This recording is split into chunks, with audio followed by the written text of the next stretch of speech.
Hello everyone, welcome back, and thank you for joining us on the Live Unreal with Glover U podcast, where every week Jeff Glover and his coaches will dive deep into the questions that you are asking. They understand the challenges you are facing on a day-to-day basis and still work every day on the front lines of real estate, with Jeff and his team closing over 1,000 homes per year.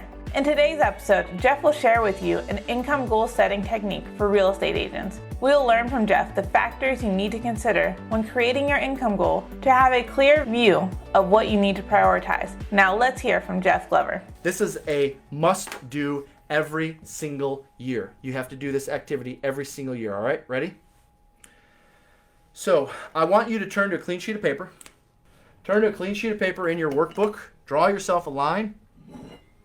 I'm going to take you through an income activity, a goal-setting activity. Now, again, it may seem basic, but you must complete it every single year, maybe even every single 6 months. All right, so turn to a clean sheet of paper. And what I want you to write down, and I've already pre-written some lines out here, so that'll help me speed things up. I want you to follow along with me. I will repeat out loud many times what I'm writing down, so even if you can't see it clearly. Okay, I want you to start by writing out. You don't have to write all this out now, just write it out as we go, okay? The first thing I want you to write down is at the top of your clean sheet of paper, the word monthly, okay? So write down at the top the word monthly. And you can write it out long ways. I had to do this for the video because obviously I'm not going to lay down and write these things out.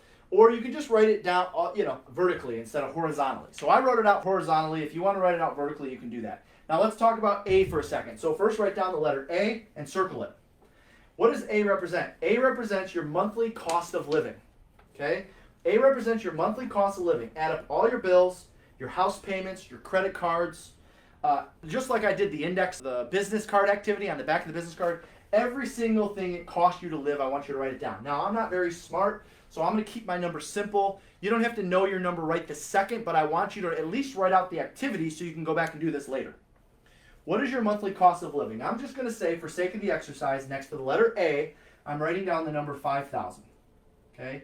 It costs me $5,000 per month. This is a monthly cost of living. This is a monthly activity. Okay? Everything here we do is monthly. What is my monthly cost of living? It's $5,000 a month. Great. Do I have any outside income coming in? Meaning child support, a spouse's income, alimony, rental properties, investments. I hate to say it, side hustles. You know, it's 2020. Everyone's got to have a side hustle, right? Which I don't recommend. Never should you have a side hustle until you're making the income you want to make at your main hustle, period.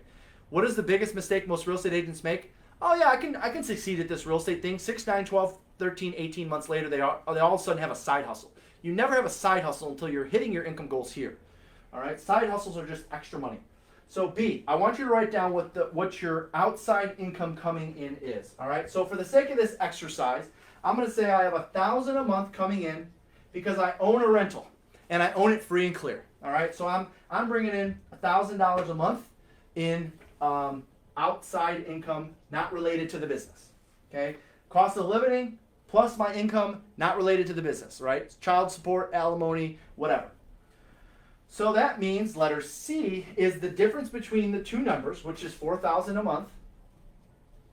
$4,000 a month. And that's the amount of money I need to make to survive. This number here is a survival number. This does not have your goals, your dreams, your vacations. This is your cost of living, your credit report, the expenses on your credit report. Got it? What I have coming in from a rental property means that my net expense per month, I need to make $4,000 a month in the real estate business in order to hit my goals. Now watch this. Now I want to take this number 4,000 and add to it how much I need to make per month to accomplish my goals. So now I've identified, well, I want that new Jeep Grand Cherokee. Well, it's time for me to upgrade my house. It's time for me to finish the basement. Whatever your new monthly cost of living is based on your new goal.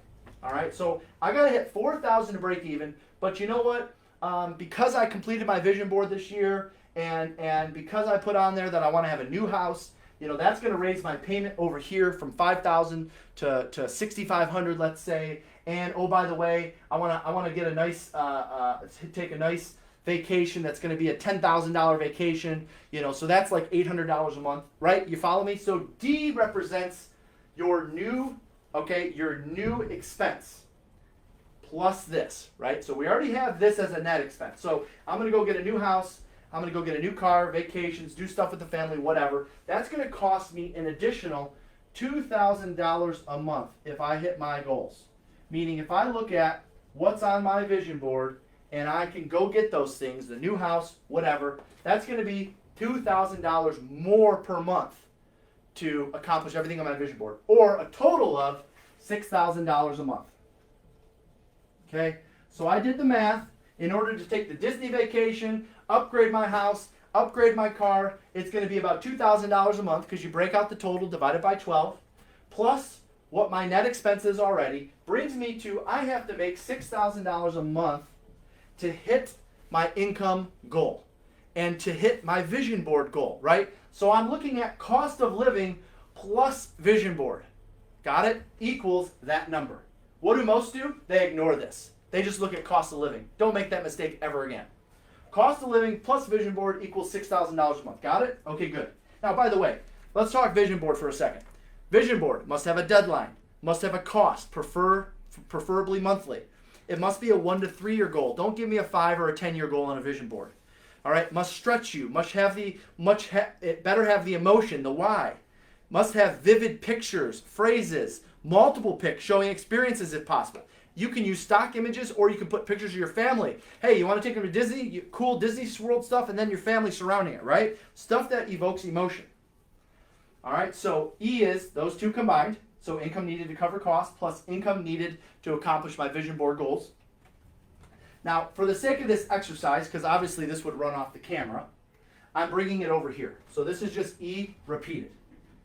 Okay, so for you, you don't have to write this in because you already have it there. All right, I'm just transferring it over here. So now you take the letter E. Remember, E is C and D combined. Cost of living plus what I want to accomplish per month in income. Boom, $6,000 a month. Great. So now I take the letter E. I moved it over here. Now I'm dividing it by my average net commission check.